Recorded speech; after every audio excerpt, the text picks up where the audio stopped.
Coucou à tous, on se retrouve pour un petit tuto sur le thème Octobre Rose avec la collection Graffiti Girl qui est juste topissime. Dans le set, vous avez un tuto qui vous est offert, je ne vous présenterai pas parce qu'il est offert. Donc si vous achetez la collection, vous l'aurez avec. Il y a aussi une planche de stickers que j'ai découpée et je m'en excuse par avance parce que j'ai oublié de faire la vidéo des produits avant. Et vous avez aussi un bloc de papier en 15-15 avec 18 modèles différents et vous en avez 2 feuilles de chaque. Vraiment, ces papiers sont superbes. Vous avez des papiers, des écritures avec des fleurs. Tous ces papiers sont juste magnifiques. Ils valent vraiment le détour.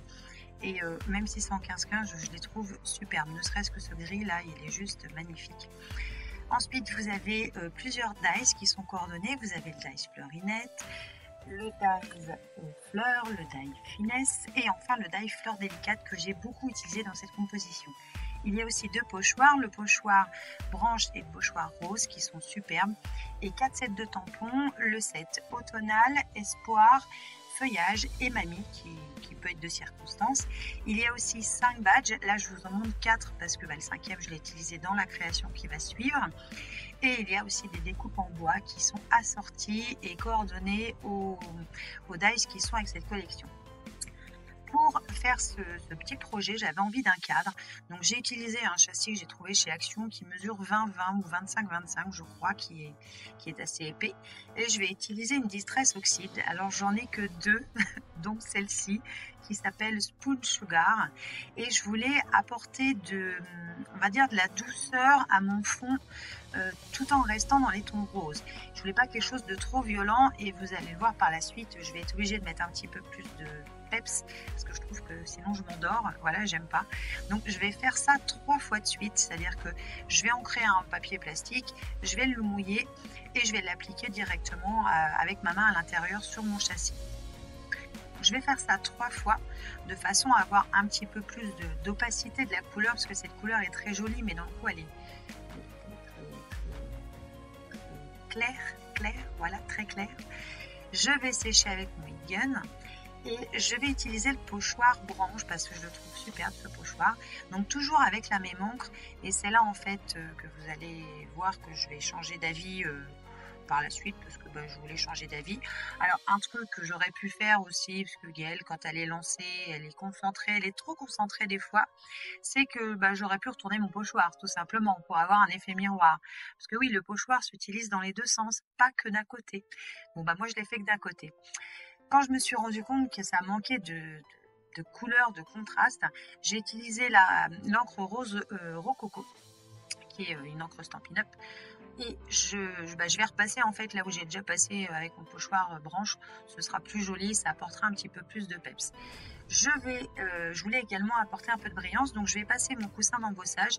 Je vais reprendre le pochoir et avec la Versamark, je vais appuyer un petit peu aléatoirement, je ne veux pas un truc précis. Je vais appuyer donc pour pouvoir utiliser de la poudre à embosser et j'ai utilisé la poudre à embosser transparente pailletée de chez Ink. C'est une poudre que j'ai depuis très longtemps qui est très jolie, qui fait un petit effet. Donc ça apporte un peu de brillance, un peu de paillettes à ces branches qui sont finalement un peu fades sur le châssis. Donc je voulais du peps. Donc je sèche au heat gun ma poudre à embosser. Ensuite, je vais préparer tous mes die cuts, mes découpes, la photo que je vais utiliser. Donc je prépare tout et au fur et à mesure que je prépare tout ça, je me rends compte qu'il me manque un truc. Donc je reprends mon châssis et je vais ancrer les bords toujours avec l'encre rose rococo pour avoir un contour franc, net, quelque chose qui fasse ressortir aussi bien l'extérieur que l'intérieur. Je ne sais pas si c'est comme ça qu'il faut le dire. Et petite chose que je voulais vous dire quand même par rapport à ça, moi j'avais ancré mon châssis avec du gesso blanc, ce qui fait que l'encre elle glisse beaucoup et elle est un petit peu plus lente à sécher sur le gesso que sur du papier, donc faites attention. Ensuite je vais mater ma photo sur une des feuilles de la collection, donc c'est la feuille qui correspond à un petit mur de briques rose que je trouve superbe. Et je ne vais pas la mettre droite, je vais la mettre de travers, un petit peu n'importe, voilà, il n'y a pas d'importance au niveau du sens. Et je vais utiliser du double face mousse pour apporter du volume. Alors tout le temps où je vais coller mes embellissements, les photos, peu importe tout ce que je vais utiliser, je vais jouer en hauteur, en volume, en utilisant soit de la colle, soit de la mousse double face. Je trouve que c'est sympa, ça donne tout de suite du cachet à la création sans forcément qu'il y ait des choses très très compliquées. J'y mets le fameux badge dont je vous parlais en début de vidéo où c'est marqué Smile. Je vais utiliser une partie du papier juste là où c'est marqué au naturel, parce que je trouvais que cette photo était au naturel, voilà, puisque c'est une rose du jardin qui sent bon, qui est juste une tuerie. J'aime beaucoup ces fleurs. Donc je vais vous laisser regarder tranquillement voilà, la disposition que j'ai faite, mais ça c'est comme vous voulez, il n'y a pas de règle, hein.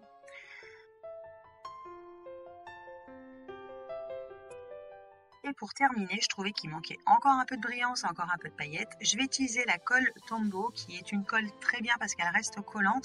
Je vais l'utiliser pour appliquer tout simplement des petites paillettes.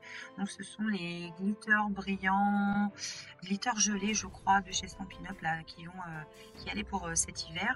Et je les trouve vraiment superbes. Donc j'en ai mis juste sur les angles pour faire ressortir un petit peu aussi tout ça, pour réveiller, pour changer un petit peu. Donc voilà ce cadre octobre rose, moi il me plaît beaucoup. J'espère que cette vidéo vous aura plu.